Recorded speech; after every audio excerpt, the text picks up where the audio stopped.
Hey, what's going on, guys? Welcome to another Star Wars Dojo YouTube video here today with a brand new video. I hope you guys are having a great day so far.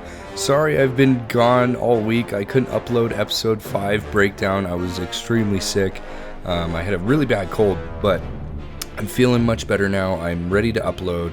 I'm going to bang out this episode. This episode's going to be a very quick breakdown of episode 5 of mainly the important parts. By far the best thing I've ever seen in Star Wars. It was literally extraordinary. I can't wait to get right into it. I'll give you all my thoughts at the end of the video.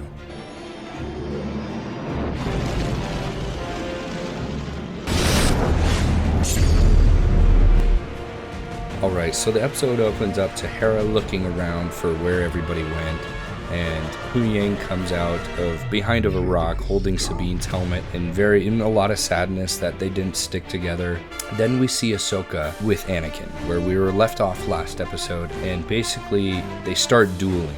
Anakin gives her a choice, fight to live or die, and they duel. We see a really cool fight scene between the two before Anakin cuts the floor, dropping Ahsoka. We see Jason Syndulla. He's able to hear Ahsoka fighting, and he tries to tell his mom Hera that he hears lightsabers. So now we kind of get a little sneak peek of him being able to use the Force.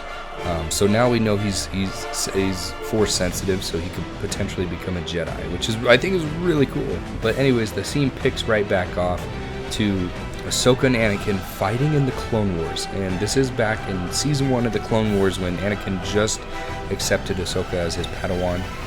We're seeing them fight on that same battlefield, and Ahsoka's caring for the clones, and Anakin, tries to explain to her that she needs to learn to fight to survive. And Ahsoka feels that it was all her fault that those clones died, and Anakin just tries to explain to her that that is the sacrifice of war. That is what's going to happen, and that is inevitable, and that she needs to learn to become a warrior. She kind of doesn't understand before she walks through the fog, and we see the Siege of Mandalore, and we see a really cool fight scene with Ahsoka fighting off all the Mandalorians and everything.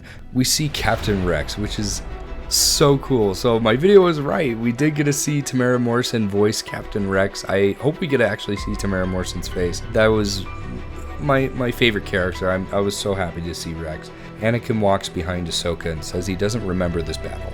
Now, at this point in time, he was with Obi-Wan taking out Count Dooku in this current time period.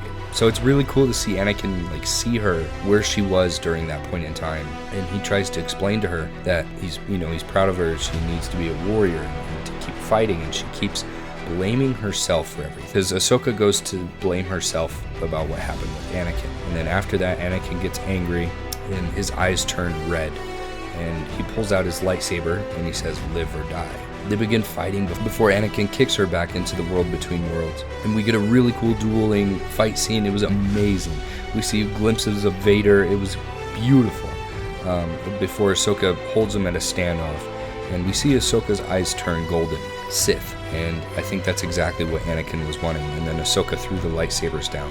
Anakin is training her to be able to use the light and the dark side of the Force as her ally. Because, you need balance. You can't just be good and you can't just be bad. You need a good balance in order to be powerful. Anakin showed that he could go and use the dark side and use the light side. And I think that is a beautiful message that nobody's perfect. And Anakin, says to her that there is hope for her yet. Before he disappears and Ahsoka starts sinking through the ground, sinking through water. Before she's found by the X-Wing crew that Hera was trying to use to find Ahsoka. Ahsoka's brought into the ship. She wakes up eventually, and she is Ahsoka the White now, which I think is so cool. Eventually she looks up at the sky and realizes there's only one way they're going to be able to get to Thrawn, and that's through the Purrgil. Ahsoka and Huyang get in the ship and fly up to the Purrgil before Ahsoka steps out and uses Animal Bond. We've only seen this with Ezra and Grogu, And I believe Ahsoka did it when she was younger, but now we get to see her use it again. And I think it's really, really cool. This is exactly what Ezra used to get the whales to take him and Thrawn out into the galaxy somewhere far, far away. Ahsoka gets the whale to open their mouth, and then they get inside the mouth of the Purrgil, and they go to take off into space, passing all the New Republic ships that are there to stop them. The New Republic ships were there because Hera wasn't replying to the higher-ups about what she was doing and it was a private mission. Then eventually they zoom off into hyperspace, and that is the end of episode 5. Overall, that was my favorite episode ever in Star Wars. I'm sorry I didn't do more of an in-depth breakdown. I've been trying to get this video out as soon as possible. I wasn't able to speak for like the last week, and episode 6 just dropped, so that's going to be coming out later today.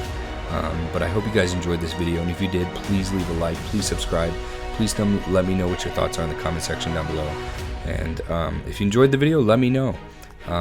This was by far my favorite episode of anything Disney's ever released. It was amazing to see Hayden Christensen. It's amazing to see Star Wars back, and this brings me so much happiness to be a part of this and witness this in real time. And Baylan Skoll and Shin Hati, they are such cool characters. I love all the actors in the show as well. They did amazing, and I love it. I hope you guys enjoyed it too. I will catch you guys later, and may the Force be with you.